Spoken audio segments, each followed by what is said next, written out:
അണ്ണാ, നാണു വരുന്നു. കൂടെ ഒരു സ്വാമിയുണ്ട്.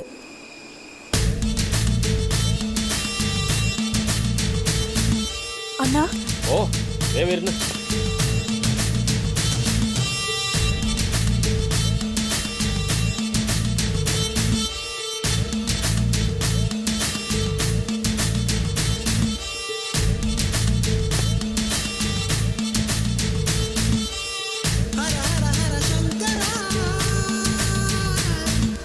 സ്വാമി ഇരിക്കൂ.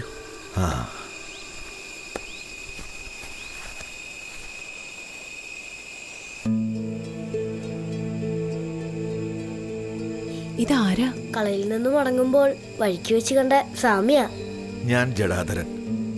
വഴിക്ക് വെച്ച് നാണുവിനെ കണ്ടു, പരിചയപ്പെട്ടു. വീടും കൂടി കണ്ടിട്ട് പോകാമെന്ന് കരുതി. അത് നന്നായി. പുണ്യാത്മാക്കളുടെ ആഗമനം ശുഭകരമാണല്ലോ. നാണുവിനോളം പുണ്യാത്മാവിനെ ഞാൻ കണ്ടിട്ടില്ല.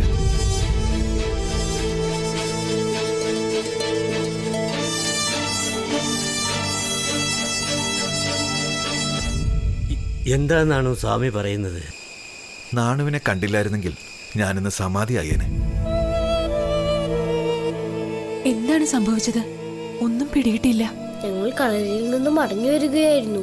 ഒരു സംഘം കുട്ടികൾ കാഷായ വേഷവും താടിയും മുടിയും കണ്ടപ്പോ ചില കുട്ടികൾക്ക് നീരസം തോന്നി. അവർ സ്വാമിയെ കൂവി വിളിച്ചു, കളിയാക്കി ചിരിച്ചു. അവരോട് കൂട്ടൊന്നും വേണ്ടെന്നാണു. അയ്യോ, നാണു പാവം. അവരിൽ നിന്നൊക്കെ ഒഴിഞ്ഞു മാറിയാണ് നടന്നിരുന്നത്. നാണു വൈകിയപ്പോഴേ എനിക്ക് തോന്നി എന്തോ അനിഷ്ടം സംഭവിച്ചുവെന്ന്. നാണു വന്ന് കൊടുക്കാത്തത് കൊണ്ട് പശുക്കളും ഒന്നും തിന്നില്ല. എല്ലാം വഴിക്കണ്ണം നോക്കി നിൽപ്പാ. ചില കുട്ടികൾ കല്ലെറിഞ്ഞു, ചിലർ മണ്ണുവാരി എറിഞ്ഞു. അഴുതുന്നു പലവട്ടം ഞാൻ അവരോട് അപേക്ഷിച്ചു. ഭിക്ഷാന്തേഹികൾക്ക് ഇത് പതിവാ. കാണുന്ന ചിലർ കളിയാക്കും, ഉപദ്രവിക്കും. സഹനത്തിലൂടെയാണല്ലോ നമ്മുടെ യാത്ര. ആ വിക്രമനും കൂട്ടുകാരും മുന്നിൽ. സ്വാമി എല്ലാം സഹിച്ചു നിന്നു. സന്യാസിയുടെ മഹത്വം അറിയാത്ത പിള്ളേര് തന്നെ. അവർക്കെന്തറിയാം? പാവം കുട്ടികൾ. നല്ല ബുദ്ധി പറഞ്ഞു കൊടുക്കാൻ വീട്ടിലാരും ഉണ്ടാവില്ല. ഇപ്പോഴത്തെ പിള്ളേരല്ലേ, പറഞ്ഞാലും കുറെ കേക്കും. കല്ലേറും ഉപദ്രവവും കൂടിയപ്പോ അഴുതെന്ന് പറഞ്ഞു നോക്കി, ആര് കേക്കാൻ? സന്യാസിമാർക്ക് ഇതുപോലുള്ള അനുഭവങ്ങൾ വഴിയിലെല്ലാം ഉണ്ടാവും. സഹിച്ചല്ലേ പറ്റൂ. സ്വാമി ഒന്ന് ദേഷ്യപ്പെട്ട് വടിയെടുത്താ മതിയായിരുന്നു. അത് നമ്മുടെ മാർഗമല്ലല്ലോ. അതിനാൽ സഹിക്കുക തന്നെ. കുട്ടികളുടെ ഈ താന്തോന്നിത്വം നാളെ കളിരാശനോട് പറയണം. കല്ലേറല്ല എന്നെ ശരിക്കും വേദനിപ്പിച്ചത്. ഞാൻ നോക്കുമ്പോഴുണ്ട് നാണു പൊട്ടിക്കരയുക. നാണുവിനെ മറ്റു കുട്ടികൾ കളിയാക്കി കാണും. ഇല്ല, നാണുവിന്റെ ഏങ്ങലടിയും കരച്ചിലും കണ്ട് മറ്റു കുട്ടികൾ വിരണ്ടുപോയി.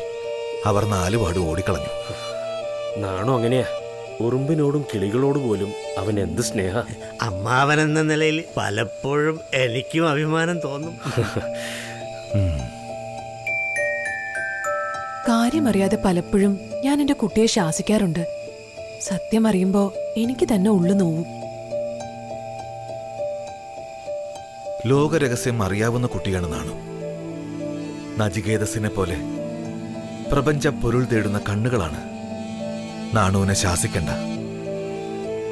നാളെ ലോകത്തെ ശാസിച്ചു തിരുത്തേണ്ട മഹാത്മാവാണ്.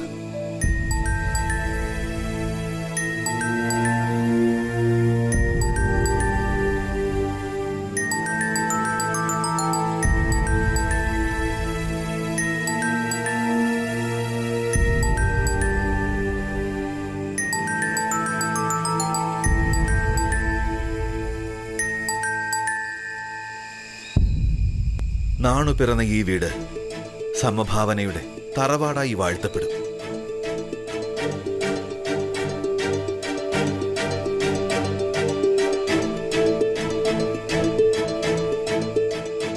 രാമേശ്വരത്തെത്തും മുമ്പേ ഭഗവാനെ കണ്ടു.